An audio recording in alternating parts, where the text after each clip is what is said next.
안녕하세요. 재테크는 유아수와처럼 데나리온 김강주입니다. 반갑습니다. 데나리온 김우있습니다. 자, 요즘 주식시장이든 금융시장이 많이 불안하면서도 또 불안한데 오르기도 하고 네. 조금 갈팡질팡합니다. 그죠? 불안한데 또 슬금슬금 오르기도 하고 내리기도 하고 네. 그죠? 네. 그래서 이것을 우리가 변동성이라고 하잖아요. 네. 변동성이라 하는데 그런데 큰 틀에서 보면 이제 금리 인상 네. 지난해 엄청 금리가 빨리 올랐잖아요. 맞습니다. 그죠? 네. 금리 인상은 조금 진정된 듯하다. 네. 그죠? 맞습니다. 자, 그랬을 때 음. 안전한 투자, 우리가 늘 투자하면서도 상대적으로 안전한 투자, 무엇이 그렇죠. 조금 덜 안전할까? 덜 안전할까? 덜 위험할까? 무엇이 조금 덜 위험할까? 그죠. 이런 것들을 찾잖아요. 네. 그래서 자, 이때는 단골손님, 약방의 감초, 바로 채권. 채권. 네. 채권이 주식만큼 사실은 어려운 상품이에요. 오히려 더 그죠? 어렵죠. 저번에도 한번 이야기했는데 작년 주식이 30% 빠질 때 예. 40년 만에 처음으로 채권도 같이 빠졌거든요. 왜냐면 40년 만에. 네. 예. 그만큼 채권이 많이 빠지는 것이 일반적이지는 않다, 그죠? 그렇죠. 아주 예외적인 상황인데. 네네네. 그래서 안전 투자라고 하긴 해요. 네. 채권 투자를. 그래도 주식에 비하면 그렇죠. 네. 훨씬. 그래도 맞습니다. 빠질 때는 있지만. 네. 그런데 반대로 금리의 영향을 받았다면 올해는 좀 다르겠네. 오늘 그 그렇죠. 이야기를 좀 해줄 네, 겁니다. 맞습니다. 우리가 일반적으로 채권 투자는 어렵게들 생각하고 낯설게들 네. 생각하는데 네.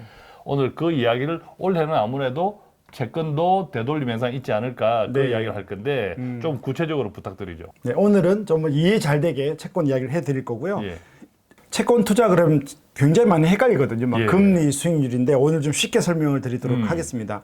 지난 3월달 연준에서 0.25%를 올렸지 않습니까? 그래서 맞습니다. 지금 미국의 기준금리가 4.75까지 올랐거든요. 예. 자, 그렇게 생각해 보면 사람들의 의견이 6월달에 한 번 더 올릴 거냐 동결인데 대표님은 좀 어디 쪽에 생각을 하십니까? 뭐 그네들 마음대로라서 사실은 모르겠어요.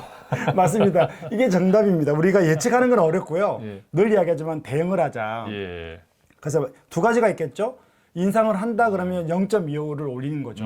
그러면 이제 5%까지 올라가니까 얘가 이제 꼭지라는 거죠. 그래도 이제 저는 이제 금리가 올해 연말이나 내년에는 떨어진다고 보는 거죠. 예. 그리고 시중금리는 이미 떨어져서 요즘 보면 맞습니다. 은행 예적금 금리 네네네. 지난해 5%, 6%까지 맞아요. 하다가 요즘 네. 기껏 3%대로 툭 떨어졌어요. 이미 이제 움직이고 있는 거죠. 예. 그러면 우리가 이제 올해 투자할 때 아까 말했지만 주식은 놔두고 채권 투자할 때 어디다가 투자할지를 좀 찝어드리고 싶은 거죠. 예. 뭐 사실은 우리는 늘 이런 일을 하니까 알고 있지만 네. 듣는 분들은 지금까지 들어도 좀 아리숭한 게 있을 거예요. 네. 우리가 이제 금리가 오른다, 네. 국채 금리가 올랐다 이러면 네. 돈을 내가 채권에 투자했으면 내 돈도 버나 이렇게 생각할 수 있잖아요. 네네네. 그런데 금리가 올랐다 이런데 채권 수익은 떨어졌다. 들어가 보면 네. 내가 채권에 투자한 것은 마이너스네. 네네네. 자, 이 부분을 조금 깔끔하게 한번 정리부터 합니다. 자, 예를 들어 보겠습니다. 대표님이 이제 100만 원이 예. 있어요. 예. 이 돈을 가지고 미국 국채, 예. 아까 단기채, 예. 2년물을 2% 주고 샀어요. 샀어. 예. 그럼 2%예요. 1년 뒤에 2% 이자니까 2만 그러니까 원 받네. 그죠? 네. 음. 2%니까 100만 원이니까 2만 원을 예, 받는 예. 거죠. 그러니까 그게 확정돼 있는 예. 개념이죠. 근데 돈이 이제 필요한데 그때 미국 금리가 4%를 올라요. 4%로. 네, 미국 금리는 지금 은행에 예금에 넣으면 4% 줘요. 예. 그러면 2년짜리 단기채가 좋아요? 은행 금리 4%가 좋아요? 당연히 4%. 4%가 더블이네, 좋죠. 더블, 네. 그죠? 그러면 내가 이제 4%를 받고 싶은데, 그럼 여기 두면 2%니까, 그럼 내가 이제 은행에 금리로 옮기려면 얘를 팔아야 되잖아요. 팔아야 되죠. 그죠? 그걸 누가 사? 아, 그러니까요. 그러면 이제 이게 파는 사람이 많아지는 거예요. 예. 왜냐하면 은행으로 가야 되니까. 그러면 내가 누군가 사는 사람은, 예. 너가 100만 원인데 100만 원 주고 사면 내가 손해니까. 손해니까. 그러면 이제 시장에다 어떻게 내놓는가 하면 돈이 급할 수도 있잖아요. 깎아줘야겠네. 네, 90만 원, 95만 원 줄게. 음. 그러면 이제 가격이 떨어지는 거죠. 예, 예를 들어서. 네. 그럼 이게 아파트 같은 경우 이게 마이너스 피다, 그죠? 그렇죠. 마이너스 마피라고 우리는 마피라고 하는데, 예. 근데 또 누가 사느냐 있지만 사는 사람은 싸게 사니까. 예. 그러면 은행 금리보다는 낮지만 아. 채권 가격이 싸지는 자, 거죠. 그러니까 금리가 올라가면 채권 가격은 떨어지고 그게 네네. 이제 수익률은 떨어진다는 그런 거죠. 개념이죠. 그러니까 지금은 금리가 기준금리는 아직 뭐 정점은 아닐지라도 시중금리는 이미 떨어지고 있으니까 네네네. 올해 채권 투자가 좋다. 네. 그리고 그리고 그러면 하나만 더 이야기할게요. 이게 반대로 예를 들어서 20년물을 대표님이 100만 원치 샀어요. 예. 그럼 갖고 있는 거예요. 갖고 예. 있으면 4%는 받으니까. 근데 이제 2년 뒤에 은행 금리가 1%까지 떨어졌어요. 그러면 은행에 넣어두면 1% 받는데 예. 채권은 4%잖아요. 예. 그럼 은행에 있는 사람들이 이 채권을 살려고 하는 거죠. 예. 그럼 100만 원짜리를 100만 원 주고 사겠습니까?